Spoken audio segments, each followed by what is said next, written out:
On this week's episode, we're talking with Dr. Aimee Duffy.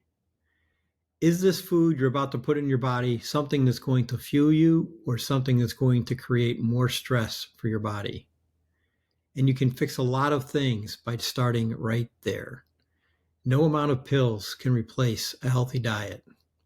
Then get out and move your body and talk with your children, especially when they're a teenager.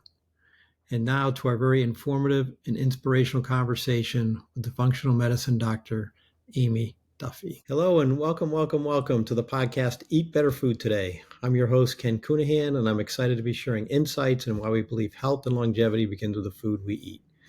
The goal of this podcast will be to inspire, educate, and enable folks to live a healthier life and do it affordably. My wife and I have been on this journey for 11 years and continue to work on it every single day. Functional medicine is where we started 11 years ago. Percent of the profits from this podcast we put towards child hunger through my Santee Foundation with an initial focus on the poor suburban America, East Cleveland, Ohio. As a reminder, please subscribe to this podcast. Subscriptions are the lifeblood for any podcast. Our sponsor is Cleveland Kitchen. Think of Cleveland Kitchen as providing easy gut health with their fermented foods, which means better brain health with just 2 forkfuls a day. On this episode, we're grateful to have Dr. Aimee Duffy. Dr. Duffy is the founder and medical director of Carolina Integrative Medicine and Clemson for Bar in Clemson, South Carolina. She's a functional and integrative medical physician, lifestyle mentor, and coach for medical providers, patients, and clients. She is a #1 best-selling author of Normal Doesn't Have Side Effects, which we'll talk about today, and Why Can't She See Me, and an award-winning speaker. In this episode, we'll explore Aimee's thoughts on food health and longevity and discuss what continues to inspire her. Welcome, Aimee. Thank you. Excited to be here. So my first question is always something I believe is important to the start of a good start of your day is what you had for breakfast this morning. Ooh, what did I have for breakfast? I had, if you want to call it, a bulletproof coffee to some degree, which is Organo King coffee that has reishi mushroom in it. And put a little heavy cream in there, and then I added collagen powder and MCT oil powder, and I blend it all up together, and it makes this smooth, frothy latte, if you want to call it. And I sat out here, and I did some screen time on my phone and looked at my emails and whatnot, and that was coffee this morning. I will have, after this podcast, I will eat something more substantial. I haven't decided yet what that will be. All right. Sounds good. Do you have any other morning routines to kind of start your day other than your MCT-like coffee?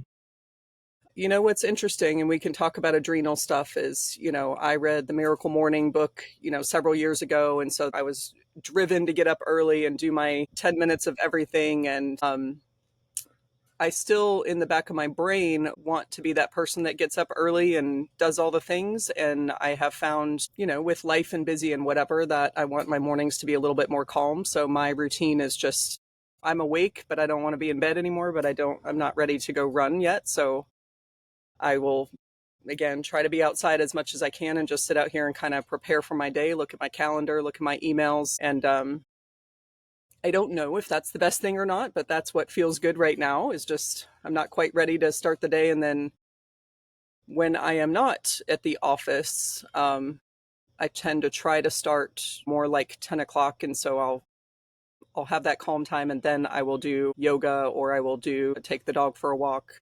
I love to play tennis. So if I can have an early morning 8 o'clock or 9 o'clock tennis session, that always makes a great start to my day. So it varies depending on what I'm doing that day. And I think, that's true of a lot of people. It's really hard to have the same routine all the time if your schedule is different. So, but I have found during COVID, I had the same routine, and it kind of has changed. Yeah.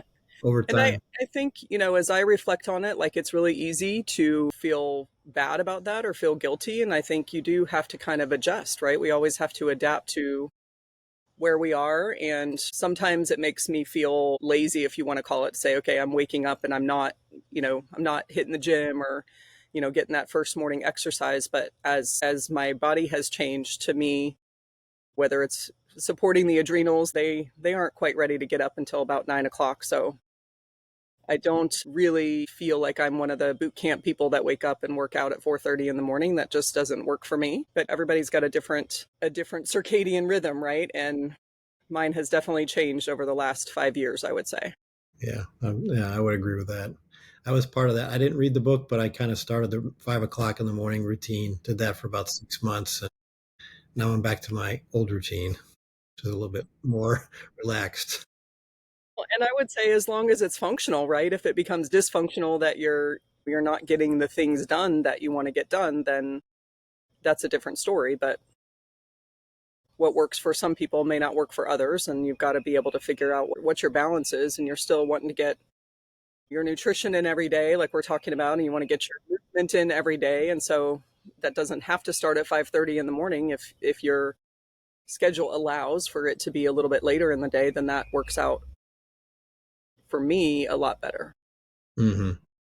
Well, and you got to get enough sleep. I guess that's what I've kind of learned over the last couple of years is there's a certain number of hours that if I don't get it, I'm not all here. I can function. Well, and that's certainly, I have 4 kids and 4 girls. Um, they're teenagers now, and I think I probably have adjusted to their time schedule a little bit more. When they're little, you're putting them to bed at eight Yeah. o'clock, and then I would go to bed because I had to be up early with them. And in order to get anything done, I had to get up before them, before life. And now my oldest one is almost 16 next week, and so she drives herself everywhere. And she gets, I mean, my youngest, not my oldest, my youngest is 16, and so I don't I don't have to do the morning kid routine anymore. Like I'll wake up and see her off to school, but I think that has definitely changed where we're staying up a little bit later at night, and so that has transitioned and I don't have to get up. So my body's like, cool, we don't have to start the day quite so early. So life has definitely changed. When you're getting outside, I know there's a lot of research now saying get 10 minutes of sunlight every morning. Yep, outside is definitely my happy place. If I can be out here, I will. Nice.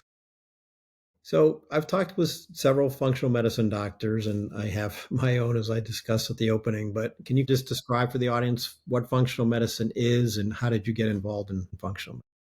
Absolutely. Well, I'll start with the second question because I think it sort of helps describe how it fits into my world and what I do. So interestingly, when I was little, I just absolutely loved babies. I was obsessed with babies, so I was always trying to hold somebody's baby and play with somebody's baby. And I actually started babysitting for a family when I was 11, and it really is just a mother's helper. I went over and played with the baby, which I thought was the coolest thing. While she got work done around the house, and that family, sort of progressed with her having more kids. The sister also had kids, and so I was just the family's babysitter from 11 years old until I went off to college, and even actually I'd come home and still babysit when I came home from school.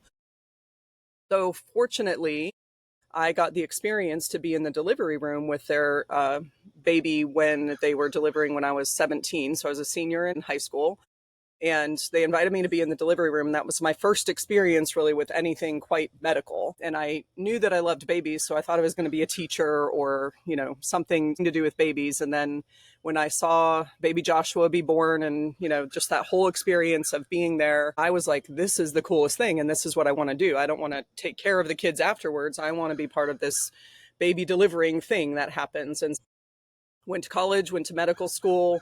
During medical school, I had baby number one of my own. So life definitely changed during that time and sort of rethinking exactly what I wanted to do. And I had to change my schedule up a little bit in med school. And so I did like hospital stuff back to back. And then I ended up in family practice. And it was like the most beautiful place where it was much more calm than the intensity of the hospital. Those people were having babies in addition to getting to deliver babies. And then the cool thing with family practice is they took care of the babies afterwards. So you kind of got the best of both worlds.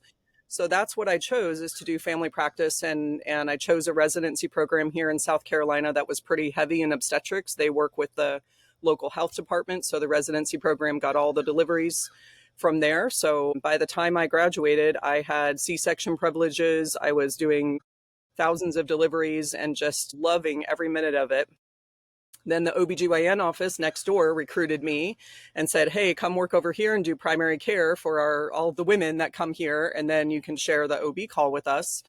And that put me in a position where I knew very little about women's health outside of the couple weeks that we had in the GYN section of residency program. And the whole hormone thing was just a big discussion around that time. This was in 2008, right after the Women's Health Initiative came out and said, all hormones are bad and you should get all your patients off of them and use antidepressants instead or whatever. And so I found myself in this position where I was confused. I didn't quite know what to do with these women who were coming in, not needing to deliver babies, but I was responsible for their annuals and their women's health and their mental health, it seems like, and I needed to learn more. So I kind of dove into looking for research on how are we treating hormones, because the reps coming in to give us whatever hormone replacement drug of the month or the week was that got in our closet was not really the adequate education I was looking for. So I happened upon a natural hormone balancing conference is the first time I learned about bioidentical hormones. And I was introduced to adrenals, which I never, I mean, I kind of remember maybe something about Addison's disease once in a book and, really looking at the thyroid a little bit different than just TSH. And so that kind of opened my eyes. I call it the Alice in Wonderland moment of going through the little tiny door into this beautiful world of really looking at what's going on with the patient itself and how all these things interact. I always joke I got C's in biochem in college and in medical school, but now, I mean, I'm doing biochem every day when we're talking about hormones and the interaction. I show the steroid hormone cascade all the time, which is all biochem, but I don't have to think about it that way. I just really can visualize the interactions. And so I think when you start then looking at how does everything else play a role in how your hormones work together and how your hormones work inside your body, then you really dig into your food, your environment, your exposure, your lifestyle, your sleep, and all of that stuff, and how it just sort of really needs to be that perfect clock system that works and runs all together. So that's how I got here. And then that's really how functional medicine feels to me, is that, you got to take the blinders off. And we're not just talking about a hormone issue or a brain issue or a heart issue. It's really looking at the bigger picture of how do all these things work together and what's interfering with it, right? I mean, the body is a beautiful thing and it was designed to function at optimal places. And our job really in functional medicine is to figure out where the dysfunction is. And it's usually more than one place. It's not one thing. So you're going to look at all the different areas that are being disturbed or interrupted, or some deficiencies that may be not allowing those systems to work all together the way that they should. So how do you, because I mean, we've got AI now, we've got Facebook, social media. There are literally thousands of opinions out there on if you have whatever, you don't feel good or have an ailment, just something's not right. You can look it up and get an answer, but that's not the answer. I mean, there's, to your point, there's so many pieces and things that play into feeling well. Yeah. And I think, I mean, you're always going to find somebody. I had a new patient, I'd say a couple weeks ago, that came in and said she cured her hot flashes doing a parasite cleanse. And I went, great, I'm excited for you, right? So she did something gut-wise that, played a role in her symptoms that seemed to be not related at all, but, okay. So I think what happens is that we get stuck still in, I have a symptom and what's the answer? And I think for some people, maybe that answer works for them. And I'm happy for somebody to work on their gut or adjust their diet or find some magical supplement. And if that works for them, then okay. I think to some degree, I mean, it's still a little, we're talking about a symptom. Like if there's truly some underlying dysfunction that we're sort of band-aiding with a supplement or a change, and we're missing a concern for major inflammatory responses for cardiovascular disease or brain health or something that would be affecting their future that they can't see right now, I still want to look at that for them for sure. But what I have found in patients that come to me is that they've tried all those things, right? And, especially with AI, it's kind of like you can get in there if you use it smartly and say, okay, I've got all these symptoms and I've tried this, this, and this. What am I missing? Maybe it will give you the answer, but it still doesn't give you what your own body is really experiencing. So if you're just trying to search based on symptoms, and this is what I find all the time, is that the overlap of symptoms, from adrenal dysfunction to hormone imbalance to gut, our gut-brain connection is very big. Mm-hmm. Inflammatory responses, that sort of thing, food sensitivities that you wouldn't recognize that aren't stomach upset or a rash or something, but gives you brain fog or joint pain, and you wouldn't put those together. So for me, I think it's helpful to have patients who have tried some things or that have come in and said, I've read about this and read about that. What do you think? And then, we are able to go in a little bit deeper and say, well, I think we need to do some objective testing to see what's going on, Hmm. and really help them to fine tune and get things back into balance, or look at, it's really hard with supplements for sure to say, what do you really need? Are you deficient in CoQ10 or vitamin D or B12, instead of just reading an article or a supplement ad or something like that and say, hey, you'll feel better if you take this. And then again, for some, if they feel better, great. But for a lot of people, that's not the only answer. It may be something that's helping, but it's not. It's so subjective, right? And it takes a long time sometimes for those things to work. So people are only trying it for 2 weeks, or maybe you get a whole month in and then they go, I didn't really feel any difference, so I'm quitting that one and moving to the next one.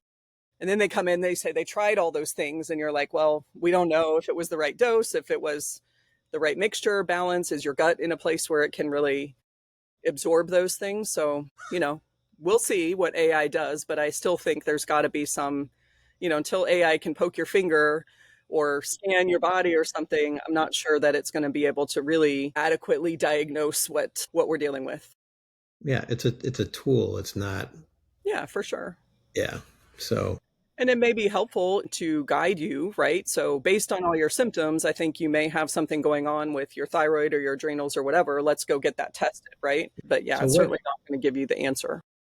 So when you start working with a patient, you ask a lot of questions, and then you mentioned testing. So what kind of testing do you do to determine where a patient's at? Well, my favorite test in all the world is a saliva test to look at hormones and adrenal dysfunction. I mean, I think that just gives us a ton of answers that we're not really Mhm. getting from a traditional lab. Well, even traditional labs don't look at cortisol most of the time unless there's really some dysfunction that you're chasing.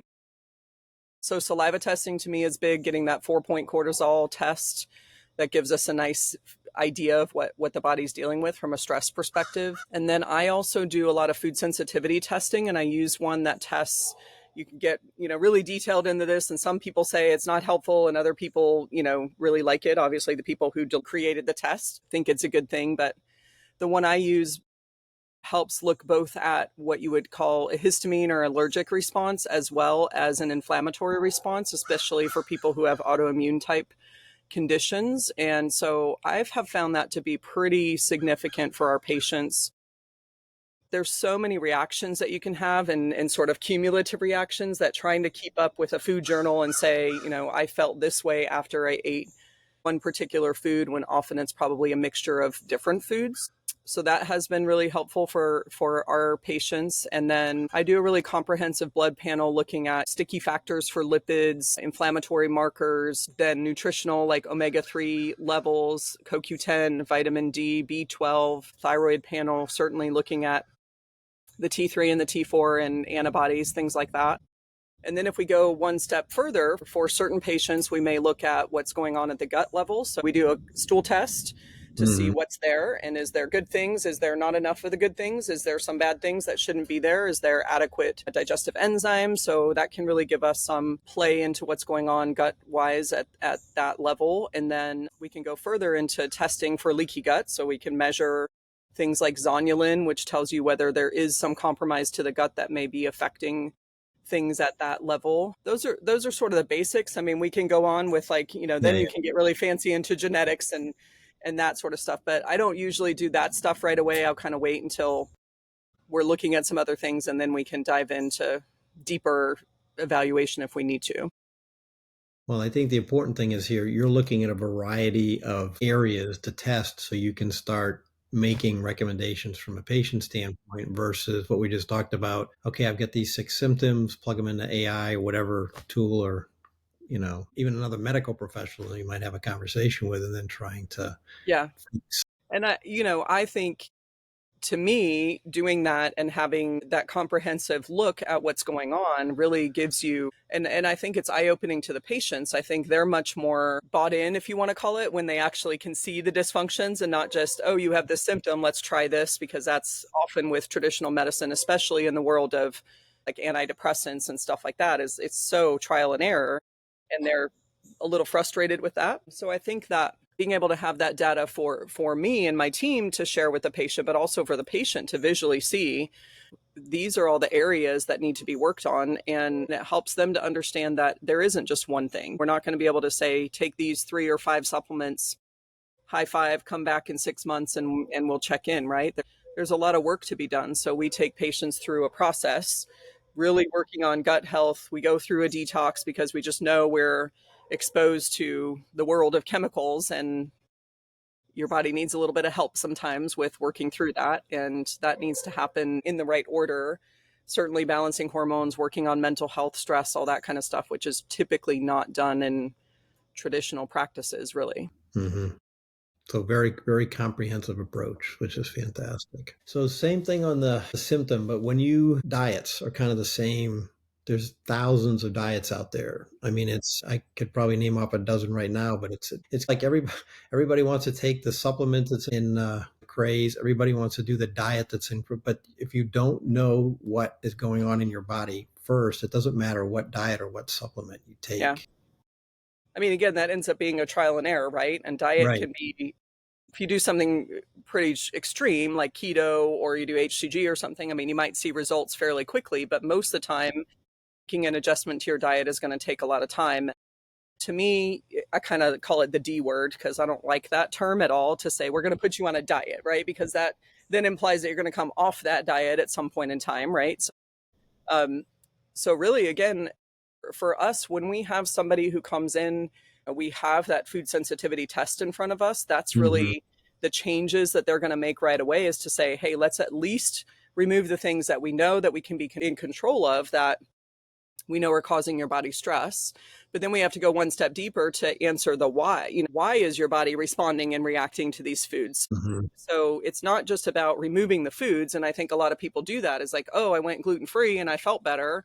And then they introduce it back in, or now they have other reactions to other things, because really you're not fixing the why. And again, that's where functional medicine comes in, is like, you can find a dysfunction, if you want to call it, but then if you don't really get deeper to why is your body doing that, then you're not going to heal it long term. So you Right. might see some resolution of symptoms in the short term when you go on a diet, whatever that diet might be. But the long-term goal is that we can eat food that's going to fuel our body, and we don't really have to think too much about it from that perspective. So my ultimate goal is like, let's eat real food. And the more we stay away from the things that have chemicals in them and processed foods and that sort of thing, then we're going to live a lot longer, and we're going to have, much more energy and better sleep and all that sort of stuff when we can just eat the food that came from nature. So that's really what I talk to my patients most about, is we're going to aim for real food, but then we're also going to eliminate the foods that we know are causing stress for now while we come in and feel your gut. Then we can sort of reintroduce some foods back in and see where we are. But we'll often find things like avocado and spinach and blueberries on their test, right? And so if we're sitting here saying eat a food high in the superfoods and antioxidants, and they've got, high sensitivities to those things, and they're not going to feel any better. So when you're kind of talking about a lifestyle change, it's not a diet, it's a Absolutely. lifestyle Yeah. change, because you want to keep on that path moving forward. And I think I used to talk about intermittent fasting all the time, and I still will for some patients if they fit that criteria. But now, the craze is like protein, right? I mean, it's just like, eat more protein and eat more. And we're getting back to what I remember, like the Atkins diet, where everybody's eating like pork rinds and beef jerky all the time because they wanted more fat and more protein, which I'm not arguing is not a good thing. But we're in this intermittent fasting where you ate less, right? Although you're still supposed to have the same amount of calories in your total day. And now I feel like there's this transition to, eat more, eat protein, build more muscle. And maybe that's just me and my age and what Facebook is feeding me, but that's the trend I feel like we're seeing a lot of in conversations these days. So again, like you said, what's this fad thing that's coming through? Right, And right. again, I think that really just has to be an individualized approach for where you are. I mean, I think intermittent fasting is great for people with insulin resistance. There's not a better way really to support insulin resistance, I think, than doing some fasting. But I think still, when you really look at the data on that, it's got to be fasting, right? And I think people think that they're fasting and they're really not. They're still sneaking some things in there, or their fasts just aren't quite long enough. Like maybe they need to do a longer fast once a week instead of this every day I don't eat until noon, and then your body kind of gets used to that, and that's just skipping breakfast and not always good for your metabolism either. So it's tricky to just, again, like you said, we can't just come up with what's one way to eat, right? You've got to kind of balance and adjust. But I think the more I look at it, it's just being aware of what foods are causing stress on our system. So how real foods? I know what real foods are. How do you Yeah. define them? So one of the things I talk about is like how many steps did it get from where it came from to where it's going to go in your mouth. So, you can pick an apple, assuming it's organic, and eat it, right? So like literally one step from pick to eat. And, eggs might be two steps because you pick the egg and then you've got to cook it unless you want to eat raw eggs, which you can if that's your palate, but I'd prefer to cook my egg. So that's two steps maybe, right? Meat, same thing. You don't really butcher your own meat. Most people don't, but at least you get it from the butcher and then you cook it and then you eat it. You can put flavoring on it, whatever, if you want to add that step. But if you think about something like bread, for instance, where we don't go out and eat the wheat from the field and chew on it, right? That doesn't happen. And then it has to be dried and processed into flour. And even then, we're not eating spoonfuls of flour. Like there's multiple steps that get to the Hmm. wheat where it was grown to the point that it gets put in our body. And these days, right, we don't have bakeries anymore where you go in and you buy fresh bread that day, and the old bread from yesterday is sitting back at 50 cents off or whatever because it's old already, right? We can go to the store and buy bread that's been sitting on the shelf for weeks and still bring it home and it sits on the shelf for more weeks. So what did they do to that? And the amount of chemicals, you can say the word process, but people still don't really know what that means. But if you imagine that what they have to do to that bread to make it sit on the shelf fresh and smell good when you open the plastic for weeks, that's not natural. That didn't come from the wheat that got picked in the field yesterday, right?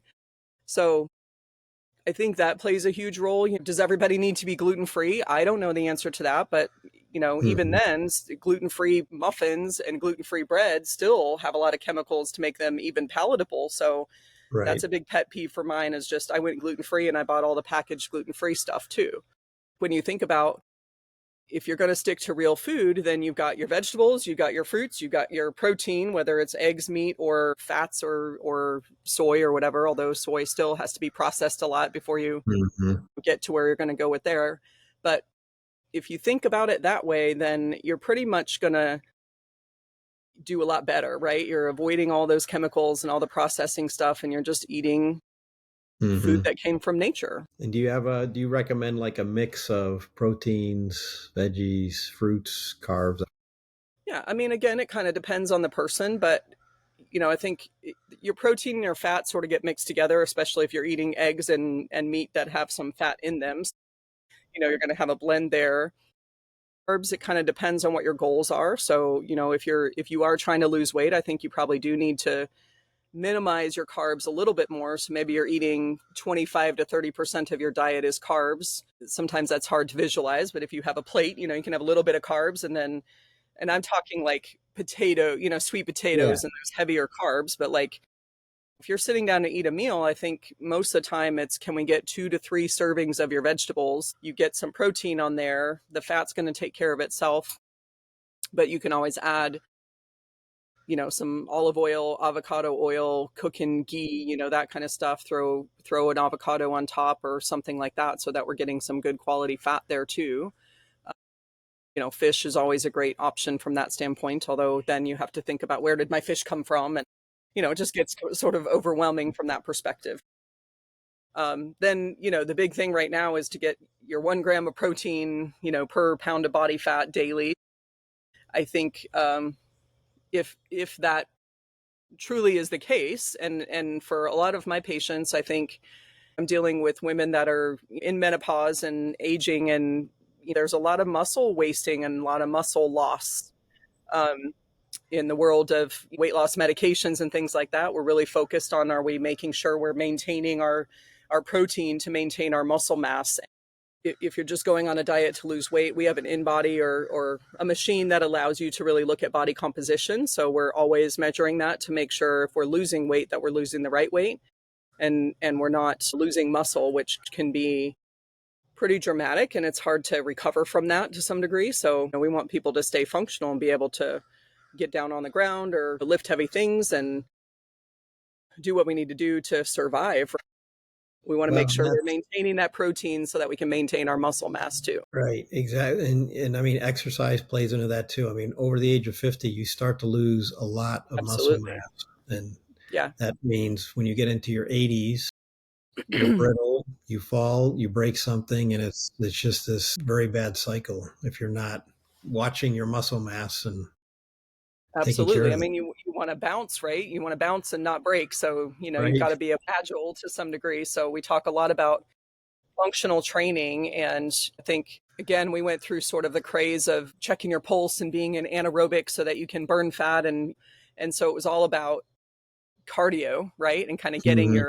get on the treadmill or go for your walks. And like, again, movement is great. We want to get our steps in. That's going to help with overall lymphatic clean out and all that kind of stuff. But if we're not lifting some weights and really maintaining that muscle, and it can be your own body weight too. I mean, push-ups are great, and maybe you need to start with push-ups on the wall. Squats, air squats are fine, but where if we're just spending a lot of time walking and doing cardio, you're still going to lose some of that muscle mass. So got to put some pressure on those muscles to stay strong, and the bones too, for sure. Yeah, absolutely. I interviewed somebody, I released a podcast today, and he is anti vitamin A and anti vitamin D.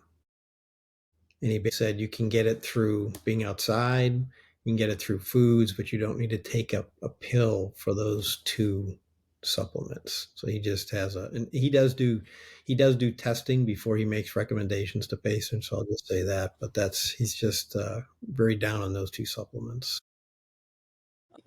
It's hard to make a blanket statement, right? Yeah, Because I I'm know. testing people all the time, and I guess I can see to some degree, yes, you can get vitamin D from the sun. We know that. However, you need some other processes in place to be able to convert it.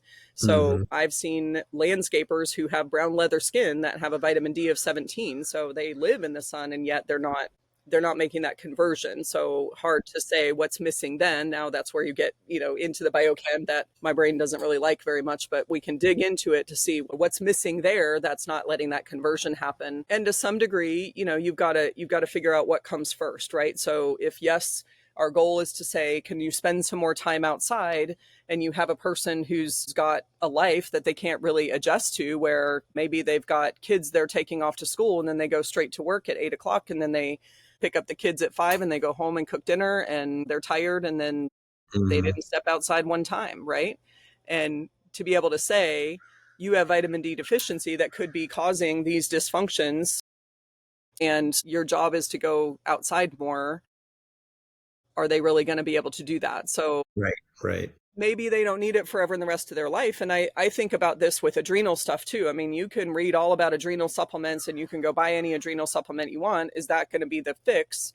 right, In the short term, can it give you enough energy to be able to do the things that we need to do to help support your adrenal function for the long term? So sometimes we do need to band-aid it, if you want to call it, for a while so that you can feel better. You can have the energy to eat better, to move your body, to get better sleep. Sometimes when you're in just this state of like, I'm so exhausted, I can't do anything, you might need a band-aid or two of a handful of pills to say, let's do this so that we can, and even if it's placebo, that they're taking something, they're making some action that makes them feel better. So then a few weeks later, they're like, hey, I'm sleeping a little bit better. Now I can actually go to the grocery store and plan some meals instead of drive through on the way home. We're making a difference there. So again, I think that has to be an individualized approach to each person yeah, rather than this, blanket statement. Not everybody needs vitamin D. And I think it's worth testing to say, hey, is this something that we need to pay attention to? So, but in the last 20 years of testing vitamin D, I would say a huge majority, I don't know the number, but 90%, I would say, of people are deficient. hmm. Maybe it's quite that. It feels like a lot. It's very rare that I'm not recommending vitamin D. So talk about you became an author. So why did you become an author and you wrote this book? Normal doesn't have side effects. Why did you become an author and why did you write that? Well, I have these conversations all the time, and I use a lot of analogies like this in the conversations I have with our patients. And so many times people say, man, you should write that down. Like, you should write a book. And in my world, I feel like the books are already written. To some degree, I was like, well, there are already books about hormones and adrenals. And what do I have to say that's different than those books? But it started to sort of come together with really doing some work and some experiences of retreats, if you want to call them, where you reflect on your own experience, your own personal stories and things like that. And so I started thinking sharing my own personal journey with people is different than just writing a book about hormones or adrenals or something like that, right? So as I reflected and started, writing and talking about these personal stories I went through, because when I first tested my cortisol levels, they were flatline. And, going through medical school, having a baby in med school, a baby in residency, a baby right after that. I mean, I had 4 kids kind of back to back, going through all this stuff, married for 20 years to an alcoholic husband. So there was a lot of stress there and a lot of pushing things under the rug. We didn't talk about it. We didn't share what was going on in our home a lot. And so, my own personal journey of dealing with adrenals and stress and probably some depression and things like that was a lot. And so I Really? felt like getting that out and helping people realize, like, I'm not just a person sitting here suggesting that you do this. Like, I've lived this life and I'm still not perfect by any means, but if I've lived it, I can share it with you. And so that's really where it started. And then one of the things I say all the time, specifically about adrenals, and like I said, that's probably my favorite thing to really help to, it's an eye opener, I think, for so many people who still haven't really heard, what is cortisol? What is adrenals? It's sort of out there and some people get into it, some people really don't. And to me, just how that affects your whole system. And whether we're talking about hormones or adrenals or supplements, things like that, is that our ultimate goal is that if things aren't normal and we're trying to get it back to normal, whether we're using a supplement or we might need a prescription medication like a thyroid replacement or hydrocortisone in some cases for really low adrenal dysfunction, if our goal is to get you back to normal, then we're not dealing with a ton of side effects, right? We're dealing with, I feel better and I feel normal. So I do a lot of adrenal support and use hydrocortisone when it's appropriate for those patients. And instead of being afraid of it, oh, that's a steroid, it's going to cause me to gain weight and suppress my immune system and all this stuff, to say, well, I'm already measuring you. You're already suppressed and low, right? And I Right. just want to get you back to normal. And Right. normal doesn't have all those side effects. Normal feels good. So that quote, came through over and over again. And so that was kind of where the title of the book came from. And it's short and sweet. I hope it's a educational but also entertaining read, because it does have stories in there about delivering babies and then my own life experiences. And one of those, to tie into the second book, is my daughter number 2 went through a pretty stressful, like, junior high, middle school time frame. When she was 14, she was suicidal. And she spent a week in the hospital that was very traumatic for both her and us. And so, one of the chapters in that book is talking about stress and talking about, how that was an eye opener moment for me to realize that I wasn't taking care of myself Mm-hmm. in the best way that I could. So, you hear the idea of, like, in the airplane, right? You're supposed to put your mask on first before you take care of everybody else. And I was definitely not doing that. So I'm not going to say that I blame myself, but as a mom, it's really hard not to have some guilt about your role and what's going on. But with the stressors of work and kids and life and our marriage and relationship, she didn't get what she needed. And that led to some of these feelings, for sure, for her. And so what was interesting is I started talking more about that, because I was very ashamed and very embarrassed for a long time that happened in our world of, I'm a doctor, I should have seen the signs and I should have noticed it, and that didn't happen, of course. And so one of the chapters in the book is about that, and about taking care of yourself and recognizing how you need to kind of really focus on taking care of you so that you can take care of those you love better. And then that turned into talking about that experience more and more in groups and things like that. And then she happened to come to an event that I was at, and I had told that story previously to this group of people. And so people started talking to her about it, and she started telling her version of the story.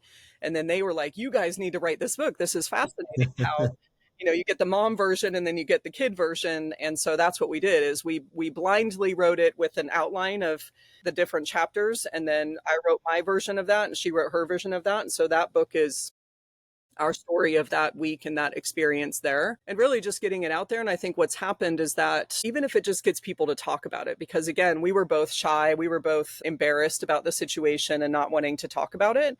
And so many people out there, I've had so many people say, oh my gosh, went through the same thing with my kids. And I'm so glad you're just sharing that story. It's not a book that has all the answers. That's not what it was about. It was about helping people to talk about it. And really ultimately we had to fine tune the end to say, hey, if you're noticing some of these signs in your teenager, then just start a conversation. And if you are a teenager, talk to somebody, whether it's your parents or another person that can at least help get it out so you don't end up in that place or even worse. So those are the two books that are out there right now and just inspired by life stories and not being afraid to share what's going on in your world, because that's can be cancer for some people to hide that stuff down, right? So there's this center where we opened up in this very poor neighborhood that we're trying to get things started. So we're doing a food as medicine focus, and we're also focusing on helping people in this community. So the gentleman that just called me, they just started an office in our center last Wednesday.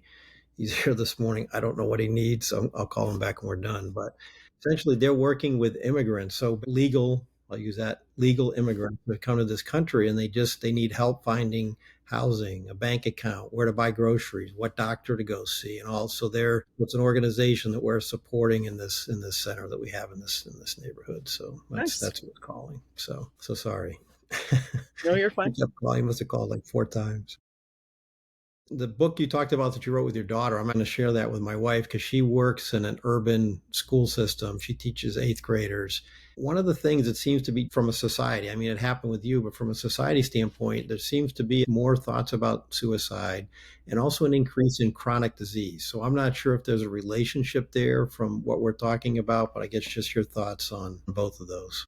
Absolutely. And I think yes to both of those things. I mean, I think, and there probably is some connection there. We know that there's a very strong gut brain connection. And if you think about just where our kids are today, is from a food perspective compared to where we were, or, our parents and our grandparents, I mean, it's ridiculous the amount of exposure that they have to things our bodies go, what is that? We don't even know what this is, right? And the lack of, I mean, I have teenagers that drive themselves around, and so I can't always control what they eat, but we happen to find trash that has crumble cookie or something like that. And it's like, how can you put that in your body? Let's talk about it again. And I mean, it's probably less often in my house than other houses, but still, it's exposure to, and I would say a huge part of that is the phones, the social media, what their communication in both ways. Is the only reason my kid knows about crumble cookie is because somebody put a post on it and showed how amazing it is to open this box and see all these fun cookies. So that's advertisement. We don't have commercials anymore because we watch Netflix and Amazon Prime, but the commercials are coming through TikTok and whatever they're watching. So, and I think that plays a role, one, from a nutrition standpoint. So we're talking about food as medicine. Like if these kids are not getting adequate nutrition on top of getting lots of chemical exposure, their brains are not going to be working at full capacity by any means, whether that's ADD, whether that's anxiety, depression, whatever. They're not getting the B vitamins. They're not getting the support they need to get rid of those chemicals that they're being exposed to. And it's not going to show up, right? It's not going to show up, obviously. It's going to show up in mood, which for a teenager seems pretty normal to go hide in their room for a long time or be irritable, whatever.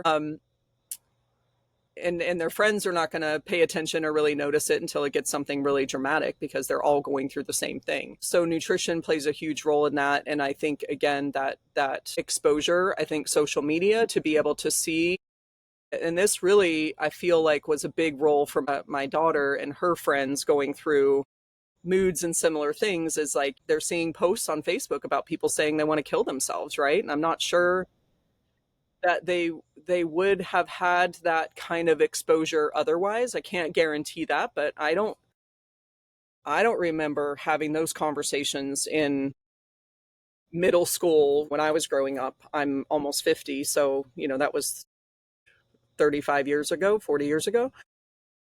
We never talked about anything like that. I mean, I think when I was a senior in high school, we had a suicide in our school, but that was very rare, and now it's just rampant. Yeah, unfortunately, yes.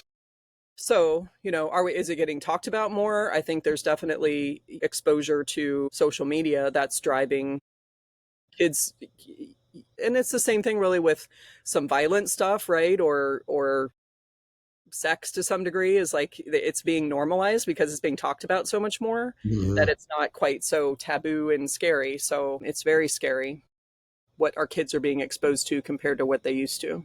It is. It is very scary. And I'd be happy to share. Email me later. I'll send you some copies of those books for your wife to share with her Yeah. teenagers that are there, because if I can support that in any way I can, to our goal is, can we save one life, right? I mean, we'd like to save more lives, but if it just prompted somebody to say, hey, I'm having some feelings and I'm not the only one, that could get some help and keep them from having to go through such a traumatic experience, I would definitely want to support that.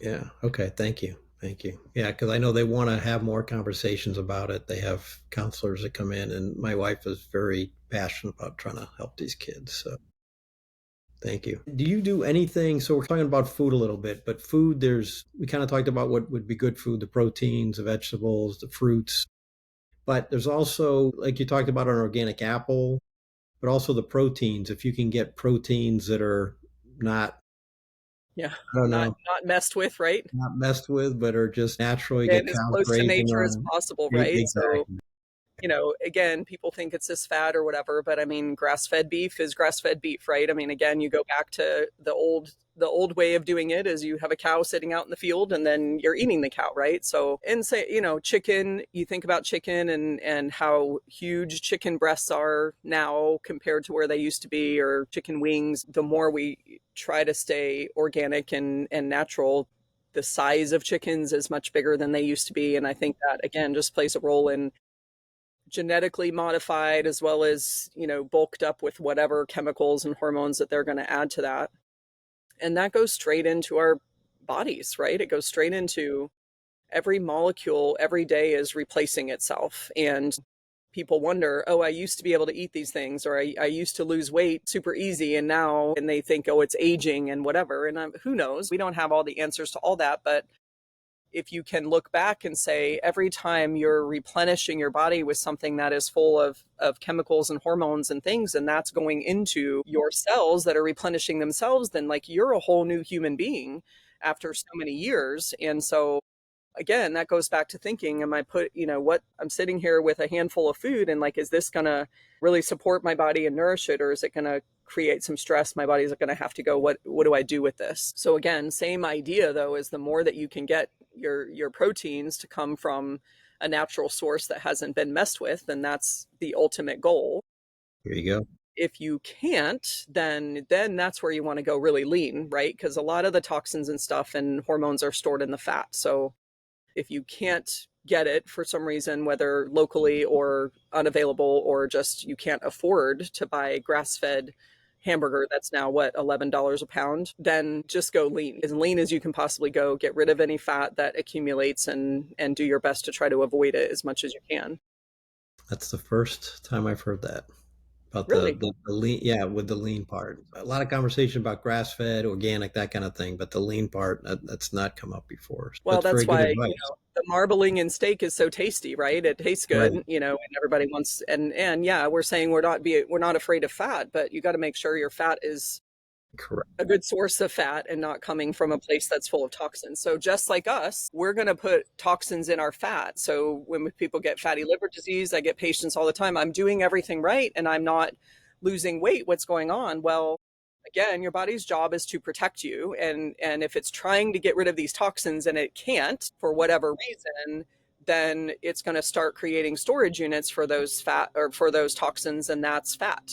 And so it's Hmm. going to go in the liver and create little fatty pockets of that. It's going to create more fat storage in your belly, so we can store these toxins. And if we don't have an opportunity to get rid of those toxins, then you're not going to get rid of that fat, because that's your body's way of protecting you. Yeah, that's Fat very is a important. great place to store toxins, and it does the same thing in animals. So if they're getting exposed to a lot of chemicals, it's going to go into their fat. and we don't need to eat those chemicals too. So I can't say 100% that those chemicals are not in the protein in the meat itself. It probably is. Right. Again, you want to do the best you can, but if that's, at least we can control a little bit by trying to get rid of the fat in foods if you're not getting grass-fed, pasture-raised eggs and chickens and things like that. Although you can't really take the fat out of egg, but you want to do the best you can with. In the Yeah. perfect world, we all have chickens in our yards that we can just go pick the eggs, but Right. Right. we don't live in the country, most of us, that we can do that. Exactly. So that's some good advice on the fat. I mean, because if you want to buy an inexpensive cut of meat, but do it and so it has less fat all the time. So that's great advice. So how about a success story or two that you worked with a patient that had a lot of symptoms, you started doing testing and some advice and got them into a better place? Yeah, I mean, one of my favorites is Penny, and Penny, it always drives me crazy because Penny literally lived walking distance to our office. Like she could have walked over, and she didn't know we existed. So whenever I'm doing anything that has to do with what people think of as marketing, right? And I'm like, this is not marketing. This is sharing who we are and what we do so people can find us, because if they can't find us, we can't help them. So Penny was diagnosed with myasthenia gravis, which is pretty rare, but it's a condition where basically it's like Lou Gehrig's disease to some degree, but not exactly the same. But anyway, it really depletes your muscles and your muscle function, and it's a autoimmune disease, although not many people realize that, but it's very progressive. And she got to the point where, like, I have a before and after picture. I would have pulled it up if I remembered, but I can share it with you, where just like this one eye is completely closed and she just barely can have this eye open. And she was Wow. talking about how she was a professor at Clemson and like very into reading and writing, and like she couldn't read anymore because she just couldn't hold her head up. She couldn't open her eyes. She had to like literally hold her head up to be able to brush her teeth. And by the time I had met her, she had a heart attack a few months prior to that, but not like your traditional blockage heart attack. It was literally like the muscles weren't pumping to get oxygen to her heart anymore. But then she's treated like a traditional heart attack. So now she's on statins and blood thinners and, all this stuff. And it was just ridiculous. Now, to me, it's ridiculous. Like a cardiologist might go, well, she had a heart attack, so that's what you need to do, but whatever. So anyway, by the time, I mean, she literally was at the point where she's on multiple medications. The neurologist really was kind of, she said the last appointment she went to the neurologist was all about like what to expect when it gets worse. And like, are you ready for hospice? Are we calling somebody? And she had hired a nurse literally to come to make sure that she was awake the next day. Like she was at that point where she was feeling like it was end of life type stuff. Her son was in Japan at the time working, and she had a grandson that she'd never seen because she couldn't go to Japan to visit. So her neighbor knew about us and had been a patient years prior and just happened to see her one day outside trying to go to her mailbox and said, you need to go see Dr. Duffy. And she, I don't even know who that is. Well, at that point, this was 10 years ago, not quite 10 years ago. She was in the office the next Monday, she said, or whatever time frame it was that she was in. And what was interesting is that I did my similar testing that I described. I did saliva testing. I did food sensitivity. I looked at, some evaluation of her inflammatory markers, deficiencies, that sort of stuff. And we had a plan. And she tried to quit multiple times. And it was overwhelming for her, right? She could barely function and do anything. So how could she take the supplements I'm recommending and make these dietary changes? And I just kept telling her, there is not one pill that's going to save you, right? Like this is just, I didn't know whether it was going to help or not, but I'm like, I'm sitting on data that's telling me your body is stressed out every time you do this, and it's not functioning because of this, that. So she is, a fantastic testimonial of within months, 2 months, 4 months, that she started to notice significant changes in her life, and holding her head up, her muscle, her inflammation was better. She was able to move. She's able to walk to the driveway now. She's reading a book again. And that was years ago, and she's still a patient now. She's got 2 grandkids that moved back to Virginia, but she's driving up there all the time on her own. She walks her dog all the time at the botanical gardens. And I mean, I Nice. feel, and she would say the same thing. And every time she talks about her story, that if she hadn't found us, she wouldn't be here today. And I don't know anything about myasthenia gravis. I'm not a neurologist. I don't Right. know, I just knew that there was dysfunction there that that we needed to correct, and it was presenting in her body that way, but we see it over and over again. And so to me, that's a life-changing thing. I mean, life-saving thing. Life It's not saving, just I lost weight and I feel better. She wholeheartedly feels like she wouldn't be here today if she hadn't found us. So that's to me very inspirational for what we do. yeah. Hmm. Anytime I have a new employee that comes in, they watch her video and hear her story, because they've got to understand why we do what we do and how valuable it can be. Yeah, very, very inspiring story. Yeah. And that happens. I mean, she's pretty dramatic, but I feel like that happens every day. We don't always get to Right. know how life changing this is for people outside of. I hear all the time, you gave me my life back. You gave me my energy back so that I'm a better mom, I'm a better spouse, I'm better, I'm enjoying life again. I'm getting on a bike, I'm hiking, I traveled where I thought I was never going to be able to travel again. So we hear that stuff all the time. Got to make you feel good. Oh yeah, I love it. I always say that, I started this journey delivering babies because it was fun medicine, right? Like people wanted to come to the doctor and we were bringing life into the world. I was doing Right. that, right? Right. And I don't do OB anymore simply because it doesn't happen between 8 and 5 on Thursdays when that works best for my schedule. So I don't want to be on call and do that anymore. But this opportunity to be able to bring life back, is really Yeah. what continues that passion that I started with way back when I was 17 years old. And um, it's really fun and it's good medicine. I mean, we get people well, and that makes a huge difference. Awesome. Awesome. So, want to close with a recipe. So, the kind of the idea behind the recipe is to get people to stop buying ultra processed foods, going through drive-throughs. You can cook at home. You can do it easily. It doesn't have to be expensive. It doesn't have to be time consuming. So, what can you share recipe wise? Well, we talked about my version of bulletproof coffee, but I don't know that that's dinner necessarily. But I feel like if you're going to have something that's a routine for the morning, at least you're putting good things in your body. Yeah. But I would say for dinner, a very common go-to for us is grabbing chicken breasts that we get usually from Costco or something that's the organic, cage-free, whatever you can do. Hmm. I use my air fryer all the time. I think that it's so simple and easy, and you can throw some seasoning on there. Hmm. I make sure I don't have the one that has all kinds of chemicals and is going to explode or caught fire. Although I can't guarantee it's not going to do that, but it hasn't yet. So super easy to throw some chicken tenders or chicken breasts in there, and then I love Brussels sprouts. So we do the same thing: is do your chicken first, and then if you're fancy and you have the air fryer that has two things, which is on my list to get one day, but I'll just cook the chicken, put it on the side, throw my Brussels sprouts or some broccoli or something like that in the air fryer too, and dinner's done in 30 minutes probably, if not less, if you're cooking for yourself. So that's a lot of what I hear is a hesitation for a lot of people is like, I'm only solo, there's only two of us, so we don't really cook that much. Yeah. Throw it both in the air fryer, one chicken breast, a handful of broccoli or Brussels sprouts, and they're Hmm. done at the same time. And again, you've got something from nature. You're not dealing with, I typically am not throwing rice and potatoes, and you got to have a pasta or your carb side. Like to me, I'd rather just Hmm. have extra veggies. I use a lot of spaghetti squash as a base for a replacement for pasta.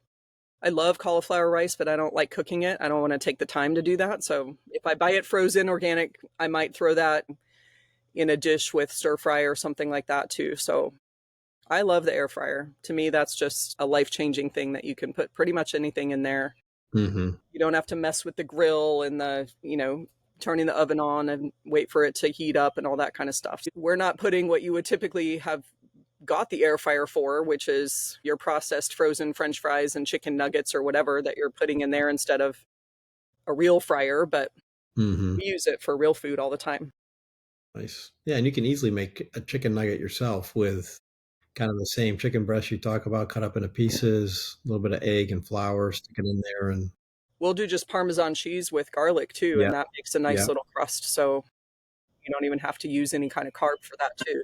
All right. Any final thoughts you want to leave our listeners with? I think we talked a lot about testing and finding practitioners like us, and I think that's great if you have the opportunity to do that. Again, I'm here to share there's a different way of looking at things, and so whether it's me, whether you can find a practitioner in your area that says some words that we said today that you can, somewhat relate to. And the best way is again to find somebody who can do some testing and get you some help. But if you can't do that, whether it's not available in your area or financially that's not something that you can do, just start thinking about what are those things that you can do yourself by looking at the foods you're eating. Again, you may not have direct food sensitivities, but think about those. If it came from nature, the fewer steps possible, that sort of thing, and then get outside and move the best that you can.